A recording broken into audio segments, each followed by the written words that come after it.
process of choosing your retired Greyhound is over, and you've hopefully selected, with the Retired Greyhound Trust's help, a dog who's going to fit really well your lifestyle, home and family, which may of course include other pets. This is an exciting time, but now that your Greyhound is actually about to take up his place as a new family member, it's important to help him get into routines and behaviours that make life as trouble-free, enjoyable and fulfilling as possible for all of you, including your dog. And that's what this DVD is all about. There will always be differences of opinion, but the information in this DVD is based on the views of a large number of people with many years' experience of looking after greyhounds. Also, you'll see a number of products in the DVD.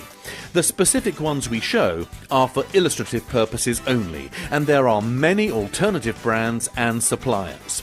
And whenever we use the term RGT in the DVD, we are of course referring to the Retired Greyhound Trust. Working closely with vets, all branches of the RGT will ensure that, other than in exceptional circumstances, all the basic requirements of bringing a new dog into your home will have been carried out.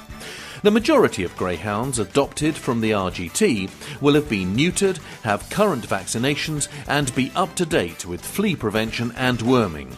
And they will have had a full dental checkup and their teeth thoroughly cleaned. The representatives of the RGT branch from which you have adopted your dog will be able to clarify all this for you. But now it's all about the new boy or girl settling in.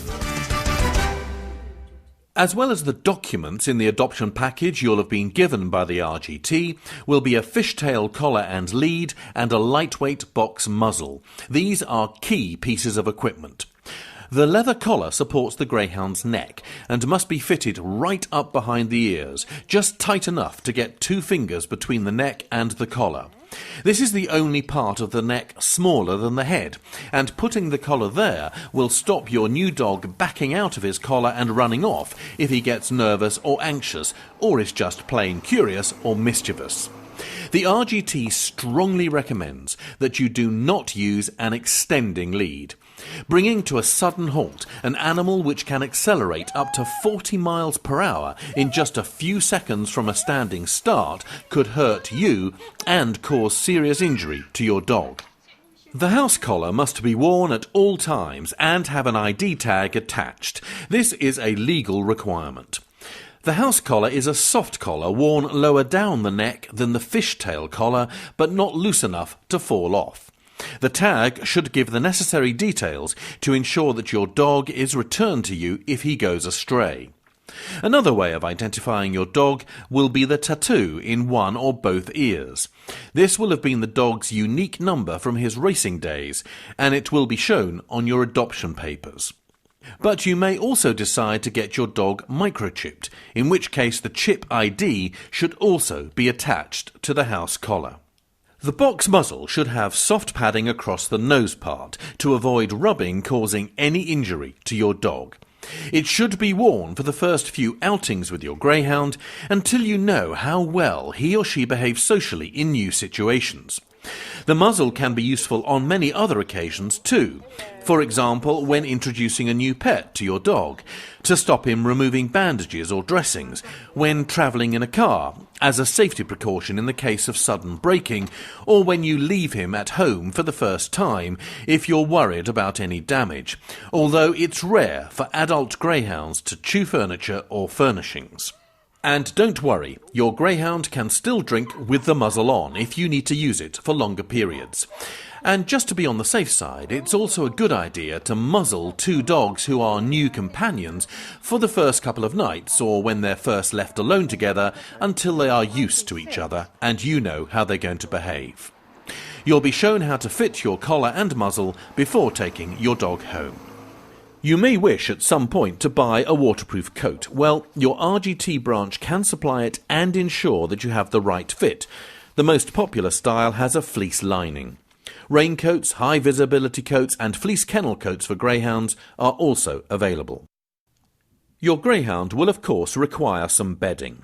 A single duvet folded in half is fine, or you can use what's called a vet bed. But basically, you just need something washable and big enough to allow your dog to stretch out. Some greyhounds like a cushion or soft toy to rest their heads on, and some greyhounds are known to use an owner's shoes for the same purpose. Expect them to be a little soggy when you get them back. Also have 2 bowls ready, one for food, one for water. You need fairly large ones, at least 10 inches in diameter. Many greyhounds, particularly older ones, prefer to have their bowls in a food stand, which means that they don't have to bend too low to eat or drink. For grooming, you will need a good quality flea comb and a grooming brush or mitt. Also nail clippers if you're going to do your dog's nails yourself, which is a fairly straightforward job with most retired racers, as they are so used to being handled. Buy a large size clipper, and most people prefer the sécateur type to the guillotine style. A toothbrush is essential. You can buy one from a pet shop or your vet, or use one for humans but with a soft head, and there are many types available. You can buy brushes which have both a large and small head, as well as double-headed toothbrushes that clean both surfaces of the teeth at the same time. And pet shops also sell rubber finger brushes. And some greyhounds even have their own electric toothbrush. But as far as toothpaste is concerned, you absolutely must only use paste made especially for dogs. The foaming agents in human toothpaste are poisonous for dogs. The best type to use is an enzymatic toothpaste available from your vet. This changes the enzyme balance in the saliva and slows down the rate of tartar build-up. Please also provide a few toys. Most greyhounds love soft toys to cuddle up with or just to toss around, and some will chase footballs or rubber rings that are thrown for them, though, as with all dogs, getting them to bring them back to you is another story. Not essential, but sometimes useful, is a safety gate. For example, if you wish to prevent your greyhound going upstairs or want to confine your new dog to one room for a short period. He will be confined but won't feel excluded, and so won't get too anxious. Few dogs will bother to jump over a gate as they can still see what's going on. This is of course just a way of reinforcing an instruction. Greyhounds are generally very good travellers, but as with all dogs, it's sensible to take precautions when going by car. If you don't have a safety guard in your car that's been fitted by the manufacturer, you can buy a travelling cage to fit your vehicle and dog, or you can introduce your dog to wearing a safety harness. These can be purchased from pet shops, and your greyhound will very quickly become used to wearing one. A dog who is expected to have problems adapting to home life, for example one who is very shy, will probably benefit greatly from the use of an indoor kennel or crate to sleep in and to use as a place of safety. It's often possible to buy these second-hand, as some people use them for puppies and then discard them. Going to his new home for the first time can be quite a daunting experience for your dog, so be patient and try to avoid undue fuss. Although they won't have been in a home before and there is so much to get used to, many greyhounds settle in very well and very quickly. So much so that a question often asked is, are you sure this dog hasn't been in a home before? Of course, some greyhounds may take a little longer than others to adapt to the lack of canine company. After all, they're used to being in a kennel with several dogs around them, and the strange noises and lights in a home, particularly from domestic appliances, can disturb them at first. You need to remember that ex-racing greyhounds are low-tech. They're used to simple lighting and radios that are found in most kennels, not to widescreen televisions and washing machines.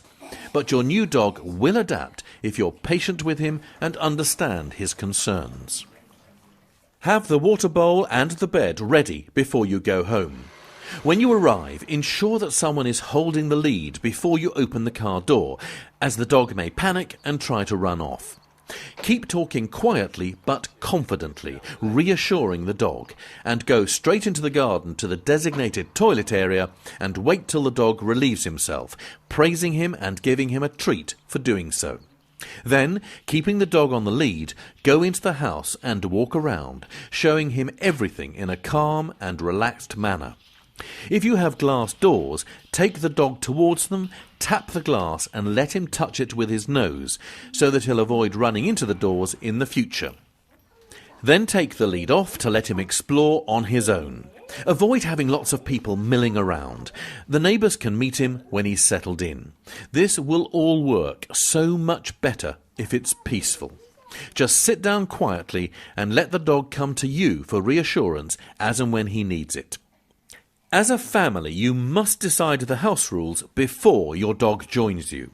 Establishing these rules with your dog is not difficult, but requires patience, perseverance, consistency, and firmness. If, for example, your dog does things like pestering when food is being prepared, just firmly pull back on the house collar and say no, and do this on every occasion until the penny drops. Also, everyone in the family must understand that all pets need somewhere and some time for resting without interruption or interference, and all family members must respect that rule at all times. Your new companion needs patience and understanding. Going into a new and strange environment can be a daunting experience for anyone. And for an ex-racing greyhound, it's all to be undertaken without the support and companionship of his kennel friends. Some dogs find that their nerves go straight to their tummies, resulting in rumbling or flatulence or loose stools. Not wanting to eat or drink or pacing around and panting excessively can also occur for the first few days. But don't worry, he will settle down. Keeping an atmosphere of calm and avoiding sudden changes can help him. It's also possibly going to be a shock for your dog to suddenly spend the night alone, as it's very likely that he'll have been used to snuggling up with a kennel partner, or at least to having other dogs around at bedtime. A nightlight is useful reassurance for a new pet, as can be a radio left on low at night or during the day when you're out. Radio 4 is a good suggestion for dogs, as there will be no sudden loud noises or raucous music. Remember, canine hearing is much more sensitive than ours. Also, being confined at night on its own can be quite upsetting for some dogs, as they feel excluded. If you want your dog to stay in the kitchen, for example, try using a safety gate rather than shutting the door on him. You may also find that your dog loses some of his fur in his first few weeks with you.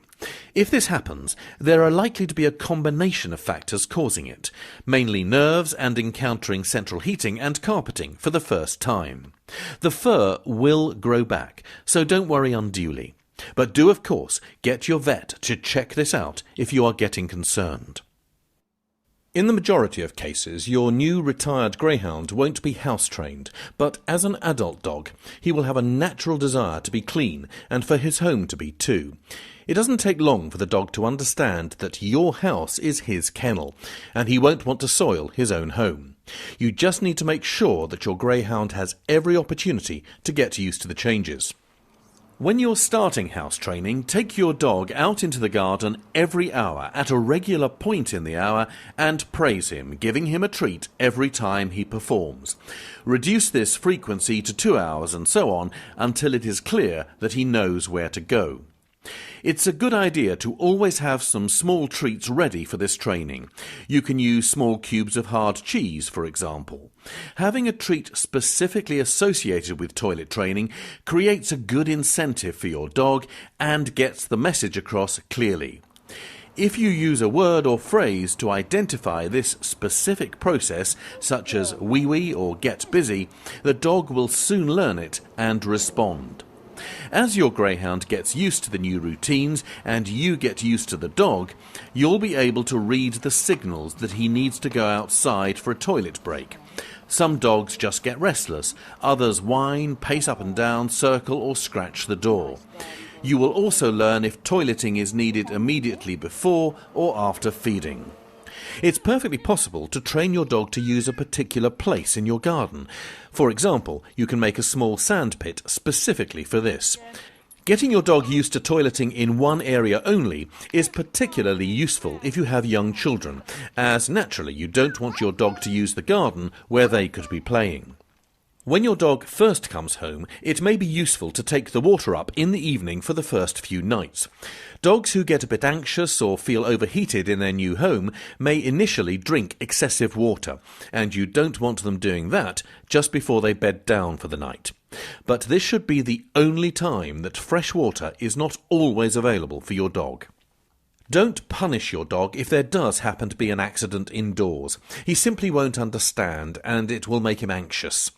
Any accident should be cleaned up with a solution of biological soap powder or liquid. This will remove the smell and prevent the dog wanting to go back to that area. Occasionally, some dogs will try to mark an area or a particular spot, especially if there has been another dog living at the house before. This marking can be outdoors or indoors, for example on a chair leg. This is not the same as having a toileting accident and is natural and basic canine territorial instinct. If it does happen, just quickly take the dog into the garden, saying no clearly. Again, cleaning such areas with the biological solution will obliterate old smells, which incidentally only the dog can detect. Always carry nappy sacks or poo bags or a poop scoop for clearing up after your dog when out in public. It is illegal not to do so and can be very offensive, and it's a potential source of illness for young children. Obviously, it's food that provides your pet with the nutrients he needs to keep him healthy. It should also be a pleasurable experience and give structure to the daily routine. Your dog should be allowed to eat calmly, uninterrupted by lots of noise or activity. Feeding also reinforces training and pecking order. For example, if possible, your dog should be fed after the family has eaten, which reinforces his position in the pack, your family being his new pack. Ideally, it's best to carry on with the food that your Greyhound has been used to eating at the kennel, and there is a wide range of complete feeds made specifically for retired Greyhounds, usually with around 20% of protein content, or in the 18 to 23% range to be precise. Your RGT branch, local pet shop or supplier will be able to advise on the best feed to use for your dog. Buy a new feed in small size bags to start with, in case it causes a tummy upset or very loose stools. The ideal way to feed often includes a small breakfast in the morning, which stops the Greyhound getting too hungry as the morning proceeds. This could be either a small quantity out of the dog's daily allowance of complete feed, or a small cereal breakfast such as a Weetabix with some milk and water. And some Greyhounds love a drop of tea in their breakfast drink too. The main meal can be at lunchtime or in the early evening, whichever suits your lifestyle. Just try to keep to a regular routine. If you find that your dog is getting excessively hungry as it reaches the end of its 24-hour cycle and is really bolting its food, try splitting the daily allowance into 2 meal times. Whatever works best for feeding your dog is fine, as long as you stick to a regular pattern. Adding water to his feed ensures that your Greyhound is taking in sufficient fluids, although fresh water must also always be available. It's preferable to soak the complete food biscuits in cold water, as hot water destroys the vitamin content of the food. You can do this for a while prior to feeding, which softens the meal, though some experts recommend adding cold water to the dry feed literally just before you serve it, as that makes the dog crunch the food, which is good for his teeth. Of course, the amount of food that you give your dog depends on the type of food and the size of your dog, and instructions will be given with the food you buy. Now, additions to the basic food can greatly increase the benefits of the dog's diet. Oil can be added daily, and this benefits the dog in many ways, not least by helping to maintain a healthy, shiny coat and flexible joints. Sunflower, vegetable, olive or fish oil are best, and anything from a teaspoonful to a dessert spoonful is fine.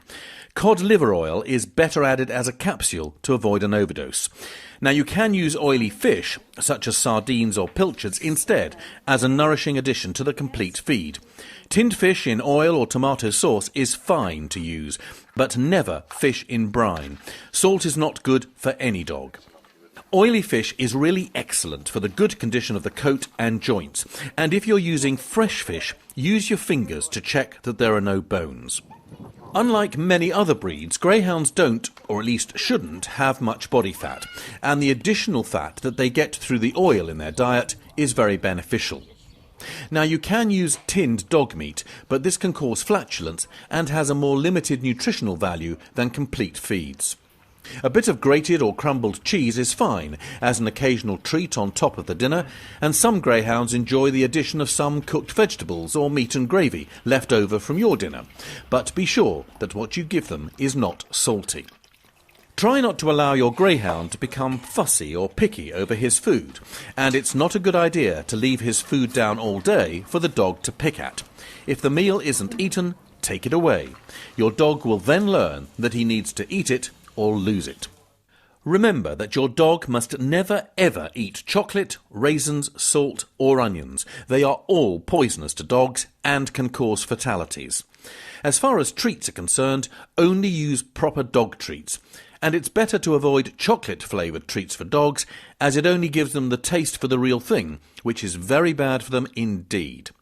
And don't let your pet go into bins or steal food at home or scavenge when out, as he may be picking up bad food or even food laced with rat bait or poison. Biscuits, chews and dry roasted bones can all aid digestion and help keep teeth clean. And small biscuits can be used as treats, but remember that they all add to the total daily food intake, so don't overdo it. And try to make it only adults who give your dog treats. Much though they want to, it's best to avoid young children doing this. Young children are not always clear in their actions, and it's a tall order, for example, to expect a dog to distinguish between a young child holding out a treat for the dog and holding his or her own ice cream. And the ice cream might disappear with amazing speed, upsetting your child. By the same token, if you're bringing a dog into your home, it's important that the family, children in particular, do not eat sitting on the settee or in a low chair, but at the table. This is simply being fair and removing temptation from the dog. Your greyhound should not be allowed to put on too much weight, as this will only be harmful to his health and spoil his enjoyment of life. Ideally, you should be able to see the shadow of the last 3 ribs, and be able to feel, but not see prominently, the outline of the pin bones. These are located either side of the spine above the back legs, and this is what they should look like in a healthy dog. But if the hair has parted over these bones, or the bones feel prominent, then your dog may be underweight. If they can't be felt clearly, then the opposite is true. It is essential that when introducing any dog into a home where babies and small children are present, special care is taken. Greyhounds are no exception, although as a breed, the majority are fine with children. Never leave your dog alone with a young child. Children must be educated to be calm and gentle with the dog and to have respect for its needs and its bed.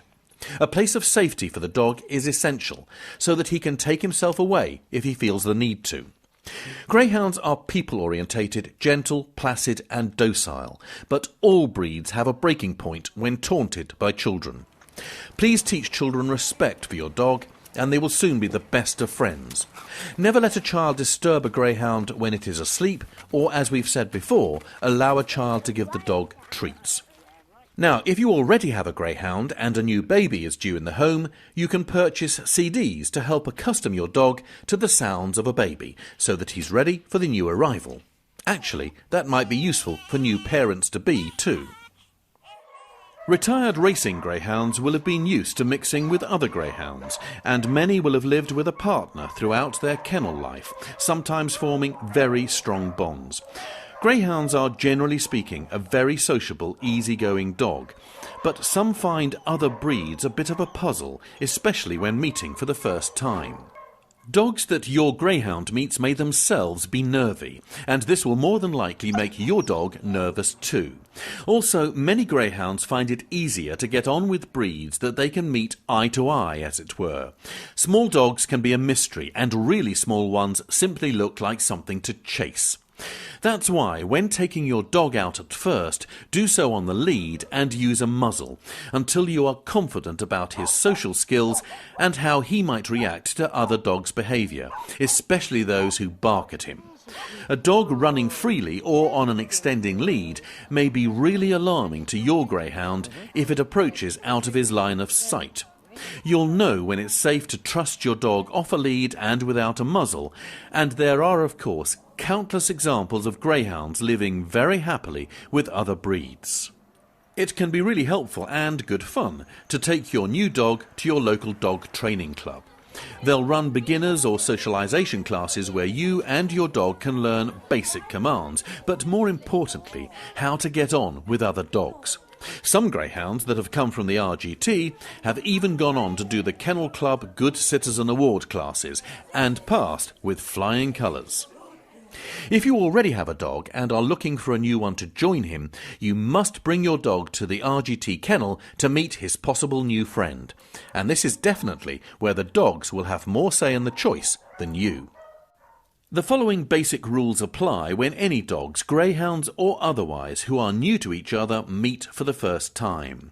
New canine partnerships are best forged by meeting on leads on neutral ground, wearing muzzles and just walking around naturally. You'll know when it's safe to trust the dogs off their leads and without their muzzles. The dogs must be allowed to smell each other.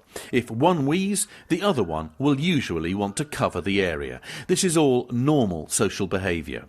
Repeat this at home, first in the garden and then in the house. Keep the dogs on leads and muzzled until you're confident that they are at ease with each other. You may also want to use muzzles for the first couple of nights or occasions that the dogs are left alone. They seem quite relaxed now. Shall we try them without the muzzles? Some dogs will begin to happily coexist very quickly. Others will take longer, but you'll know when things are settling down. It's vital when a new dog arrives into a home that you have no food, treats or your existing dog's toys around. Any of these might distract the dogs or cause arguments between them. Just provide the beds and then allow the dogs to sort themselves out.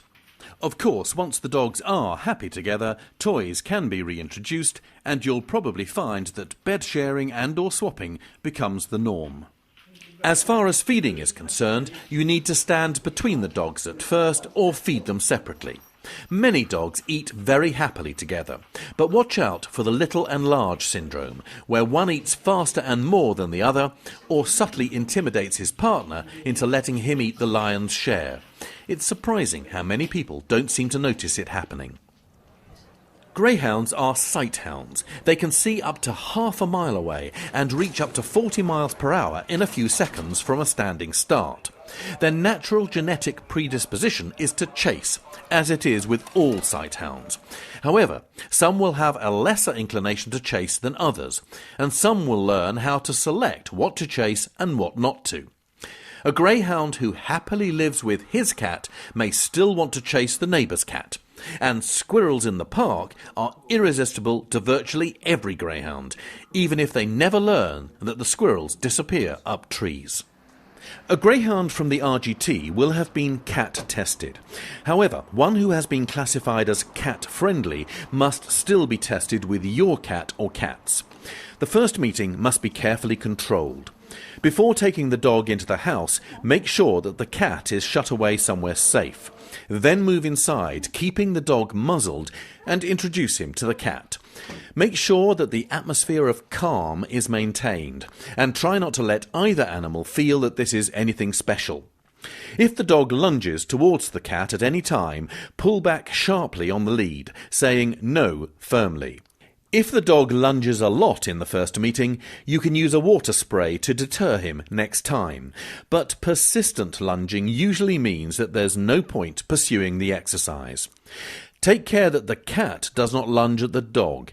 Cats can be quite violent if alarmed or frightened, and scratches to the dog's eyes can cause ulcers.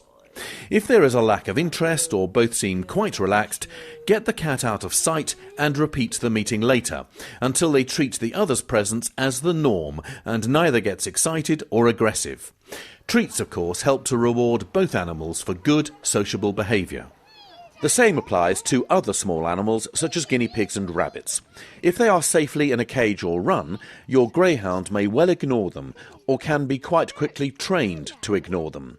Some greyhounds live very happily with house rabbits, as much as they would live with the family cat. But it is, of course, a different story with rabbits running wild. And be prepared to see your greyhound take off. And if it's a retired racer, rather surprised that the rabbit doesn't keep running round and round in circles. Retired racing greyhounds will have been used to daily grooming and a full race groom at least once a week when they were in a racing kennel. That's why the majority respond really well to being handled and will stand patiently for nail cutting, ear cleaning, etc. Grooming your dog is also an important part of the bonding process between the two of you. Start with the flea comb behind the ears and go all the way down the body. Don't forget the front of the neck, shoulders and thighs and around the root of the tail. Combing removes loose hair and finds the occasional flea or tick. A flea caught in the teeth of the comb can be killed by running your thumbnail across the teeth of the comb.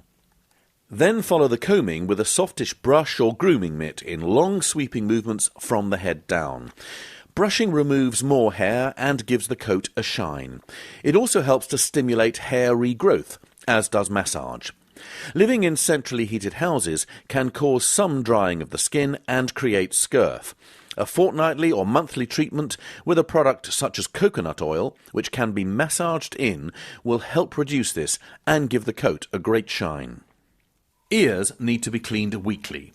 Use a cotton bud or cotton wool in the areas around the ear flap, but not too far into the ear itself.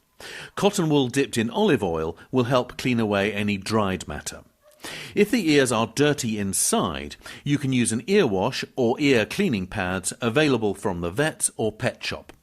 If, unlike this healthy dog's ears, your dog's ears smell, have any discharge, or feel hot and seem painful, then take him to the vet to check for infection. Next, go to the feet. Pick up each in turn and check that nothing is stuck in the pads or between the toes.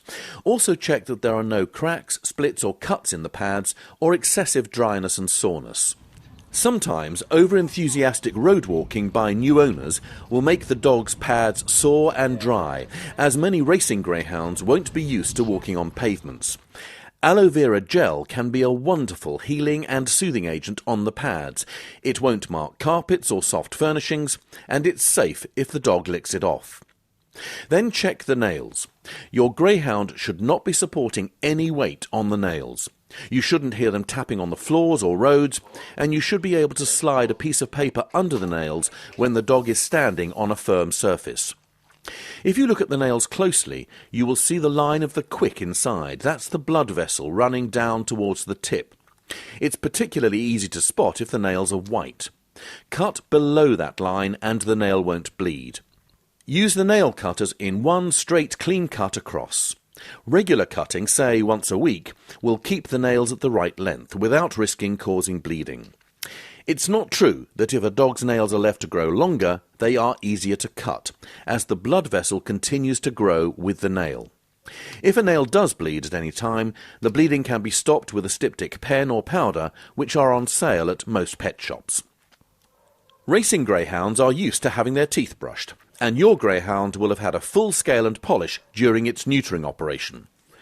You should brush your dog's teeth at least once a week using a proper canine toothpaste. The best ones to use are enzymatic toothpastes, normally available only from your vet. Choose a soft toothbrush for your dog, any kind will do, but you can use a double-sided toothbrush made for dogs also. Or you can use a rubber finger brush if you'd prefer. Some greyhounds will even allow you to use an electric toothbrush. Not keeping your dog's teeth up to scratch could land you with big veterinary bills in the future and, more importantly, cause your dog pain and suffering. Gingivitis, which is inflammation of the gums, and tooth decay can cause bad breath and general ill health and can seriously affect your dog's well-being. As we said earlier, you can also use a variety of dental chews which you can get from a pet shop, which help to keep your dog's teeth clean and strong, as well as being a treat for him. Your greyhound must be regularly wormed and protected against flea infestation, and there is a wide range of treatments available from your vets or from pet shops. Each treatment normally gives your dog protection for 2 or 3 months. The product you choose will come with full details about how to use it and how long the protection lasts. If there are foxes in your area, it's a good idea to use a flea treatment which also deters mange. Now, it's important to remember that some worming treatments for dogs are poisonous to cats and other animals, so handle and store them responsibly. Ticks are nasty. They attach themselves to the animal with a set of very strong jaws and feed on the blood, and they're often picked up when the dog's walking through long grass. The tick's body is like a small grey sac which fills up with your dog's blood. Ticks must not be pulled off, as the head will remain and can cause a bad infection. Ticks can also carry diseases that are dangerous to humans as well as to dogs. They can be removed with a patent tick remover, just a few pence from your vets, or you can use neat alcohol dabbed on the tick, which will loosen its grip and allow you to pull it off safely. When you adopt your dog, you'll receive his vaccination certificate, which will tell you all the preventative treatments he's had. This will need to be updated by your vet, who will remind you when the next set of treatments are due. If your greyhound gets an upset stomach, has diarrhea or is sick, it's best to starve him of food for 24 hours. But make sure that he drinks plenty of fluids. You can make up drinks with a spoon of honey to encourage drinking, or, if that fails, try a drop of milk in water or some tea. That's a great favourite with greyhounds.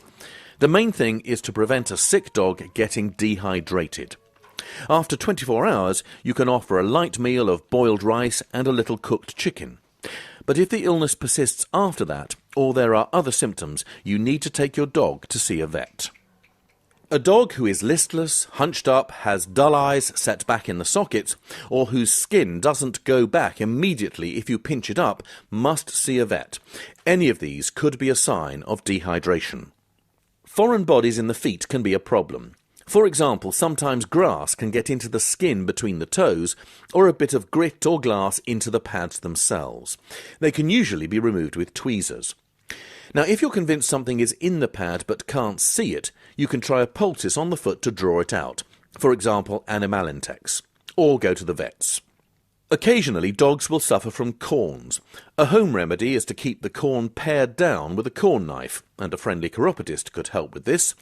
Or you can try the homeopathic remedy of thuja. Giving the thuja tablets daily in the food can have a dramatic effect on some dogs, and surgery on corns is expensive, and the corns will usually return. As we've already said, aloe vera gel is a great remedy for soothing and healing sore, cracked pads. The odd bout of lameness from over-exercise or knocking into something is best treated by using an ice pack on the affected area. Flexible ones that you keep in the fridge are great, or a pack of peas will do. But never put these straight onto the skin. They will burn. Wrap them in a soft cloth like a tea towel first. You can also stand an affected leg in a bucket of cold water, or use a hose pipe to cool it down, but you might not find your dog willing to stand still for too long. If you want to use a homeopathic remedy for knocks and bumps, arnica lotion or cream on the affected area is said to help reduce swelling or bruising. Do not use painkillers for your dogs unless by prescription. The odd aspirin may help, but products such as Nurofen can make your dog seriously ill or can even be fatal. Always consult your vet before giving your dog medicines of any sort. The next most useful first aid remedy after ice or cold water is salt water, which can be a very effective antiseptic. Small cuts and wounds should always be washed with salt water. Then you can use a topical remedy such as Savlon cream or spray, or easily available treatments like Sudocrem. Once again, aloe vera gel is also very good for small scratches or sore areas anywhere on your greyhound. Aging occurs gradually in dogs as it does for us humans. Some greyhounds live to 15 or 16, but probably the average lifespan is around 12. As your dog gets older, you'll notice changes in the coat, possibly some greyness and/or change of texture. Sometimes sleep patterns change too. An older dog may sleep very heavily and get alarmed or confused if woken too abruptly. Their eating patterns change too, but a greyhound whose eating or drinking patterns change markedly should be taken to the vet, as these can be indication of illnesses such as diabetes. Swelling in the abdomen or around the chest area may indicate heart or circulation problems and should also be checked by a vet. A lot of health problems can be regulated to ensure that your greyhound can live a long and happy life. And maintaining good dental hygiene will have a truly positive effect on keeping your greyhound healthy. Obesity can cause many health problems and make life more difficult. You need to adjust the diet as the exercise levels drop off through the aging process. For example, feeding less calories but more meals, let's say 3 times a day, can be really beneficial for the older dog. Loss of appetite can usually be dealt with by making the food a bit tastier, with sardines or pilchards, for example, if that's a new treat for the dog. Some muscle wastage occurs naturally with old age and joints become stiffer, as they do with all of us. Many products can help, such as glucosamine, cod liver oil or evening primrose, before moving on, if necessary, to the bigger guns from the vet. Also, aging can lead to reduced bladder and bowel control, so make sure that your dog has every opportunity to get outside when he needs to. Occasionally, elderly bitches can develop slight urinary incontinence, and that can be controlled very well with appropriate medicine from the vet. Any pets, and greyhounds are no exception, can be terrified of loud noises. Fireworks, storms, thunder and lightning may scare your dog quite a lot. If possible, don't leave him alone. During the fireworks season, take your greyhound out for his walk before dark. Draw the curtains at dusk and put the radio or television on. Your greyhound will look to you for your response to the sounds, so try not to react and stay calm. And let your dog go to where he feels safe, and don't keep pampering him, as he'll only react more to the noises around. DAP diffusers are available from your vets, your pet shop, or from a number of suppliers on the internet, and they're very good for calming your greyhound. This is a plug-in device which emits dog-appeasing pheromones, hence DAP, similar to those produced by a mother soon after a puppy is born. The pheromones create a safe feeling for your dog and can be very effective indeed. Alternatively, seek medication from your vet if the fireworks season causes your dog undue distress. Prior to the fireworks season, you can prepare your greyhound by buying a noise phobia CD or cassette. This imitates the sounds of fireworks and should be played at a very low level for a couple of days. Then you gradually increase the volume of the CD over a few days or weeks, and your greyhound will become used to the strange noises and hopefully begin to show no fear when hearing the real thing. There are also homeopathic remedies such as Bark Rescue and Serenity. No informational DVD can tell you everything that you need to know, but hopefully we've covered the main topics. The whole point of adopting a retired racing greyhound is to have a new member of the family who will become loyal, entertaining and loving. And just like any other family member, you need to care for your dog.